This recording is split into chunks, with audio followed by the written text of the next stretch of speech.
ഞാൻ എഴുതിയത് എഴുതി. ദൈവനാമത്തിന് മഹത്വം ഉണ്ടാകട്ടെ. യോഹന്നാൻ സുവിശേഷം 19-ാം അധ്യായത്തിൻ്റെ 17 മുതൽ 22 വരെ ഞാൻ വായിക്കുന്നത് ശ്രദ്ധിച്ചാൽ, അവൻ യേശുവിനെ കൈയേറ്റു. അവൻ താൻ തന്നെ ക്രൂശിനെ ചുമന്നുകൊണ്ട് എബ്രായ ഭാഷയിൽ ഗോൽഗോഥ എന്നു പേരുള്ള തലയോടിടം എന്ന സ്ഥലത്തേക്ക് പോയി. അവിടെ അവർ അവനെയും അവനോടുകൂടെ വേറെ 2 ആളുകളെയും, ഒരുത്തനെ അപ്പുറത്തും ഒരുത്തനെ ഇപ്പുറത്തുമായി, യേശുവിനെ നടുവിലുമായി ക്രൂശിച്ചു. പീലാത്തോസ് ഒരു മേലെഴുത്തും എഴുതി ക്രൂശുമേൽ പതിപ്പിച്ചു. അതിൽ നസറേയനായ യേശു യഹൂദന്മാരുടെ രാജാവ് എന്ന് എഴുതിയിരുന്നു. യേശുവിനെ ക്രൂശിച്ച സ്ഥലം നഗരത്തിന് സമീപം ആകയാൽ അനേകം യഹൂദന്മാർ ഈ മേലെഴുത്ത് വായിച്ചു. അത് എബ്രായ, റോമ, യവന ഭാഷകളിൽ എഴുതിയിരുന്നു. ആകയാൽ യഹൂദന്മാരുടെ മഹാപുരോഹിതന്മാർ പീലാത്തോസിനോട്, യഹൂദന്മാരുടെ രാജാവ് എന്നല്ല, ഞാൻ യഹൂദന്മാരുടെ രാജാവ് എന്ന് അവൻ പറഞ്ഞു എന്നത്രേ എഴുതേണ്ടത് എന്ന് പറഞ്ഞു. അതിന് പീലാത്തോസ്, ഞാൻ എഴുതിയത് എഴുതി എന്ന് ഉത്തരം പറഞ്ഞു.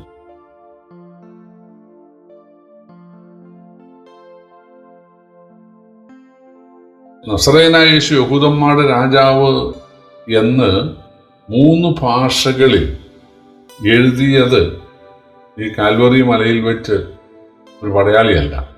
തീർച്ചയായിട്ടും അത് പീലാത്തോസാണ്. ഈ വിസ്താരം നടക്കുന്നതിനിടയിൽ, അല്ലെങ്കിൽ ഈ വിസ്താരം കഴിഞ്ഞ ഉടനെ ആളുകളോട് കൽപ്പിച്ചു, ഒരു പ്ലേറ്റ് എടുത്ത് അതിൽ 3 ഭാഷകളിൽ എഴുതുക. എബ്രായ, യവന, റോമ ഭാഷകളിൽ. എബ്രായ ഭാഷ യഹൂദന്മാരാണ് കൂടുതൽ ഉപയോഗിക്കുന്നത്. യവന ഭാഷ മറ്റ് പുറജാതികളാണ്. എന്നാൽ റോമക്കാരായ, ഇപ്പോൾ അവരെ ഭരിച്ചുകൊണ്ടിരിക്കുന്ന റോമക്കാരായ പട്ടാളക്കാരും അങ്ങനെയുള്ളവരും റോമ ഭാഷയാണ് സംസാരിക്കുന്നത്.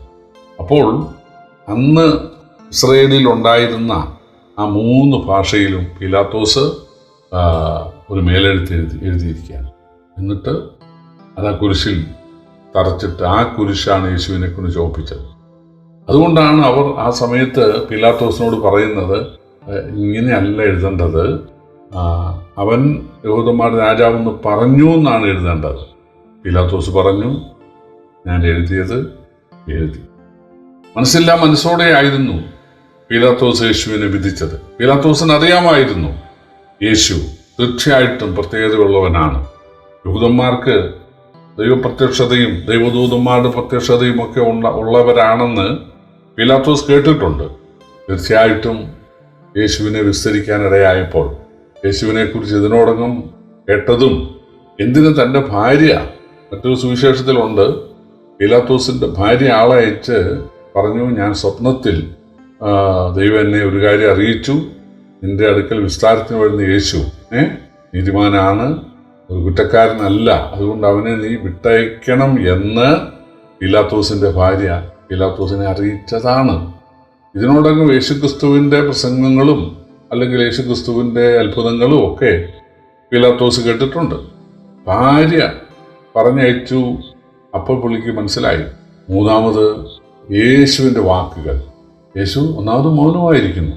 പിന്നീട് യേശു വായി തുറന്ന് പറഞ്ഞത്, പിന്നെ മേലിൽ നിന്ന് കിട്ടിയിട്ടില്ല, നിനക്കൊരു അധികാരവുമില്ല, പിതാവായ ദൈവമാണ് നിന്നെ ഇതിനാക്കിയിരിക്കുന്നത്, നിനക്കെന്നെ വിട്ടയക്കാൻ സാധിക്കയില്ല. ഇതൊക്കെ കേട്ട് കഴിഞ്ഞപ്പോൾ പീലാത്തോസിന് മനസ്സിലായി, ഇത് തീർച്ചയായിട്ടും യഹൂദന്മാരുടെ രാജാവാണ്. പീലാത്തോസ് എഴുതിച്ചു, ഈ കുരിശിൽ തറക്കി. അത് ചുവന്നുകൊണ്ടാണ് യേശു ആ മലയിലേക്ക് പോയത്. മലയിൽ ചെന്ന് കഴിഞ്ഞപ്പോൾ അവർ യേശുവിനെ പിടിച്ച് ആ കുരിശിൽ കിടത്തിയിട്ട് കയ്യിലും കാലിലും ആണിയടിച്ച് ആ മരത്തിൽ അല്ലെങ്കിൽ ആ കുരിശിൽ യേശുവിനെ തൂക്കി.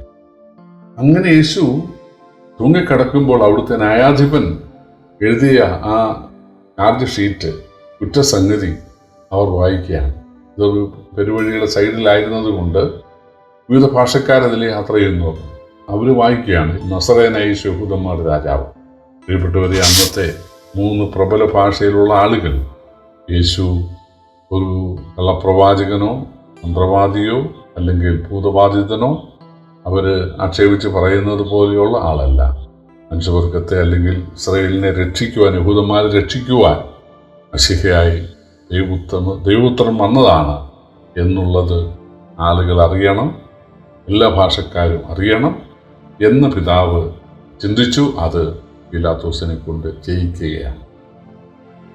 പ്രിയപ്പെട്ടവരെ, നമ്മുടെ കർത്താവ് കുരിശീകരണ സമയത്തും ന്യായാധിപനേക്കാൾ അല്ലെങ്കിൽ മഹാപുരോഹിതനേക്കാൾ ഉന്നതനായിരുന്നു എന്ന് നമുക്ക് മനസ്സിലാക്കാൻ സാധിക്കും. കാരണം അവൻ്റെ ജീവിതത്തിൽ സംഭവിച്ചതെല്ലാം അത് പടയാളികളുടെ ഇഷ്ടത്തിനോ അല്ലെങ്കിൽ പുരോഹിതൻ്റെ ഇഷ്ടത്തിനോ അതല്ലെങ്കിൽ ന്യായാധിപൻ്റെ ഇഷ്ടത്തിനോ ഒന്നും ആയിരുന്നില്ല. യേശുവിൻ്റെ ജീവിതത്തിൽ ജനനം തുടങ്ങി മരണം വരെ അല്ലെങ്കിൽ മരണശേഷമുള്ള കാര്യങ്ങളെല്ലാം പിതാവിൻ്റെ ആ ടൈം ടേബിൾ അനുസരിച്ച്, ആ ബ്ലൂ പ്രിൻ്റ് അനുസരിച്ച് മാത്രം നടക്കുന്നതിനാലാണ് ഞാൻ പറഞ്ഞത് യേശു മഹാപുരോഹിതനേക്കാളും ന്യായാധിപനേക്കാളും ശ്രേഷ്ഠനായിരുന്നു. മരണസമയത്തും യേശു ശ്രേഷ്ഠനായിരുന്നു. നമുക്കറിയാം, ക്രൂശിക്കപ്പെട്ട കള്ളന്മാരിൽ ഒരുവൻ ആ സമയത്ത് കരഞ്ഞ് യാചിച്ച് പാപമോചനം പ്രാപിക്കുകയാണ്. ക്രൂശിൽ തൂങ്ങിയ യേശു ഭൂമിയിൽ ജീവിച്ചിരുന്ന, നടന്നുകൊണ്ടിരുന്ന യേശുവിനേക്കാൾ ശക്തനായിരുന്നു ക്രൂശിക്കപ്പെട്ട ആ സമയത്ത് യേശു. ഈ കർത്താവിനെ നമുക്ക് സ്നേഹിക്കാം. കർത്താവിൻ്റെ വലിയ നാമം വാഴ്ത്തപ്പെടുമാറാകട്ടെ.